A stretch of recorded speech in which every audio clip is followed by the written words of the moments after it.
वेळापूर्वीची गोष्ट आहे.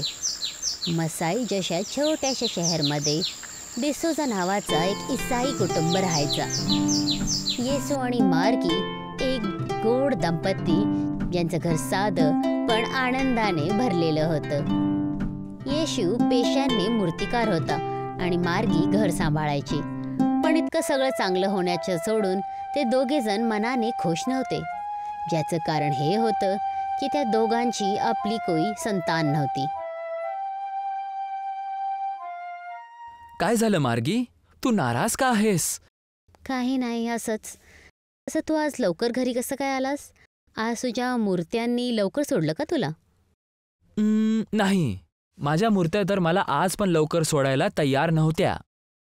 पण मी त्यांना सांगितलं की बघा, खरं तर तुम्ही खूप सुंदर आहात, पण तुमच्यापेक्षा पण जास्त सुंदर माझी बायको आहे, जी प्रत्येक दिवशी मला घरी लवकर येण्यासाठी बोलवत असते.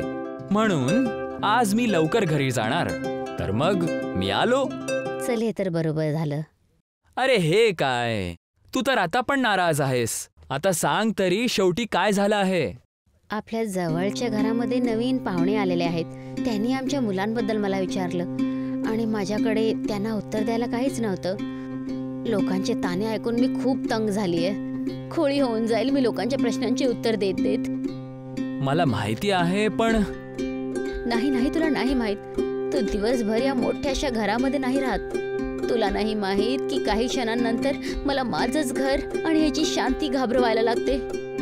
शेवटी गॉडला माझ्याशी काय दुश्मनी आहे जे मला मूल देत नाही येते. मी काय करू? शांत हो मार्गी, एकदम शांत. बिचारी मार्गी संतान नसल्याच्या दुःखाने मायूस राहायची. तिला काहीच नाही आवडायचं. पण त्याच दिवशी एक दिवस येसू आणि मार्गीला हळूहळू कुणाच्या रडण्याचा आवाज आला. ते दोघे जण ते ऐकून तिथे जायला लागले आणि ते बघतात की त्यांच्या घराच्या दरवाजाच्या समोर एक लहान मुलगीला एका बास्केटमध्ये ठेवलेलं होतं. अरे हे काय? या छोट्याशा बाळाला आपल्या दरवाजासमोर कोण सोडून गेलं? माहित नाही. ओ गॉड, हे चांगलं नाही आहे. मला वाटतं आहे आपण पोलिसकडे गेलं पाहिजे. घाबरून येसू त्या गोड मुलीला घेऊन पोलीस स्टेशनकडे जातच होता की तेव्हा खूप विचित्र झालं. इतक्या वेळापासून जी मुलगी शांत होती ती अचानक जोरजोरात रडायला लागली. इतकं की येसू पुढेच नाही जाऊ शकला. त्याचबरोबर त्या मुलीला रडताना बघून मार्गी बेचैन झाली आणि तिने त्या मुलाला आपल्याजवळ घेतलं. अरे रे, ही तर खूप रडत आहे. शांत हो बाळा, शांत हो. मार्गीच्या गोड आवाजाने त्याचा चमत्कार केला. इतक्या वेळापासून जोरजोरात रडणारी ती मुलगी शांतीने मार्गीच्या हातामध्ये झोपली. अरे, हे तर झोपली. बघ तर, किती सुंदर दिसत आहे ना? असं वाटतंय जसं हिला गॉडनेच आमच्याकडे पाठवलंय. काय? गॉडने? हो, जरा विचार करा ना. आपल्या ह्या छोट्याशा गावामध्ये किती घर आहेत, तरीही कोणीतरी ह्याला आपल्याच घराच्या समोर का ठेवून गेलं? ही मुलगी आपल्यासाठीच या दुनियेमध्ये आली आहे. ही आपली मुलगी आहे येसू, तुझी आणि माझी मुलगी. पण मी काही नाही ऐकणार. तू या गोड मुलीला पोलिसच्या हातात देणार आहेस? नाही येसू, आपण असं नाही करू शकत. ही मुलगी इथे आहे तर सुरक्षित आहे, म्हणून ही आजपासून आपली मुलगी आहे. येसू आणि मार्गीची मुलगी, आणि हिचं नाव असेल डेझी. डेझी. मार्गीच्या बोलण्याने येसू त्या गोड मुलीला घरी ठेवण्यासाठी होकार देतो.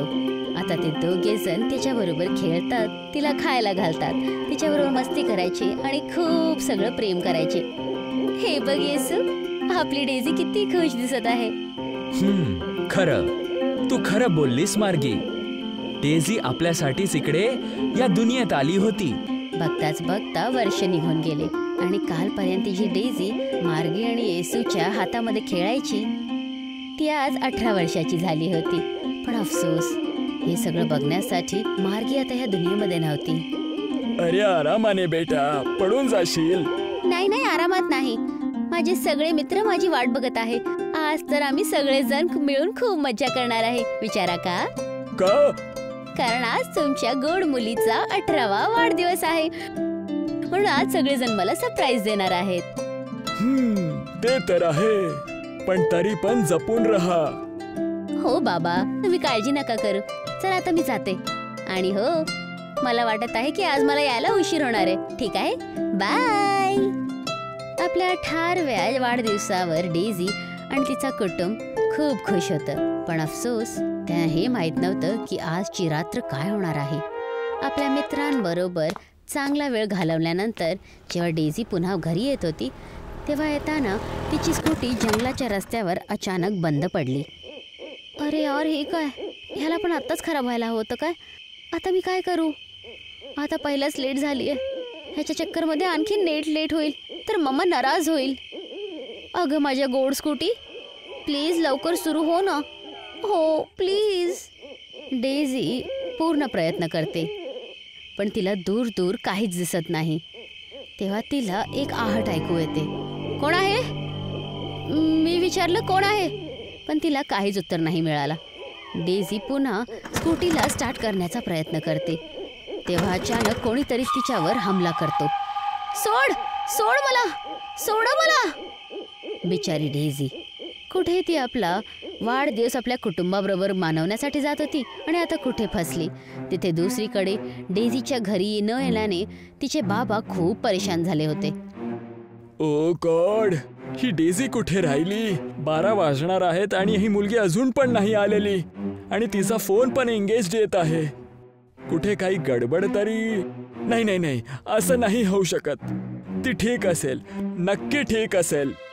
बिचारा येसू, डेझी घरी नाही आली त्यामुळे तो खूप घाबरला होता.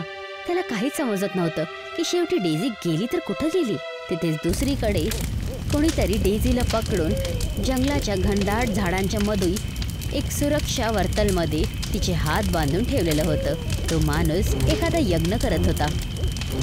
Marshmove volle, morocla costua, mirgun वस्ती सोरो.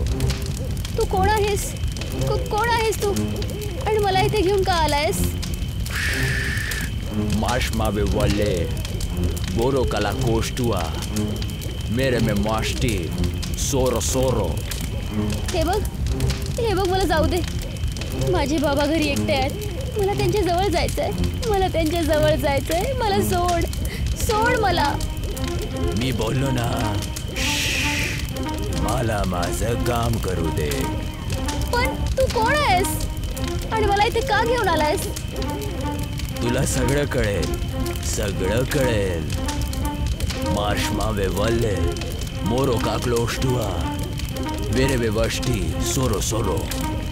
Marshmove volle, moroca clostua, mere vasti सोरो. Marshmove volle, moroca clostua, mere vasti सोरो. तेव्हा अचानक जोरदार हवा यायला लागली. डेझीच्या सुरक्षा वर्तनला आग लागली आणि त्याचबरोबर आजूबाजूच्या झाडांच्या डाळ्या सुद्धा आगीने लपटल्या. नाही, शेवटी हे काय होत आहे? तू हे काय करतोयस?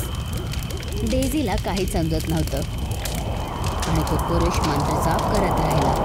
तेव्हा अचानक डेझीच्या पाठीवर दुखायला लागलं, जसं तिच्या शरीराच्या आतून काहीतरी तिला कुरेदत होतं. नाही, हे काय होत आहे? वाचवा मला. डेझीच्या आक्रोशने हवा आणि आग आणखीन जोरात वाढायला लागली. तेव्हा अचानक डेझीच्या पाठीचं दुखणं वाढत गेलं आणि तिच्या पाठीतून रक्त यायला लागलं. Marshmove volle, moroca clostua, mere vasti सोरो. Marshmove volle, moroca clostua, mere masti सोरो. Marshmove volle, moroca clostua, mere vasti सोरो. बिचारी डेझी पीडामुळे ओरडत होती. तेव्हा अचानक तिच्या पाठीतून प्रकाशाचे 4 किरण आले आणि हळूहळू तो प्रकाश चमकदार पंखांमध्ये बदलला आणि डेझी बेशुद्ध झाली. मी करून दाखवलं. या जंगलेच्या राणीचं आगमन झालेलं आहे. Welcome lady butterfly. शेवटी हे काय होतं? डेझी सारखी मामूली मुलगीचे पंख कसे काय आले आणि हे लेडी बटरफ्लायचा काय राज होता?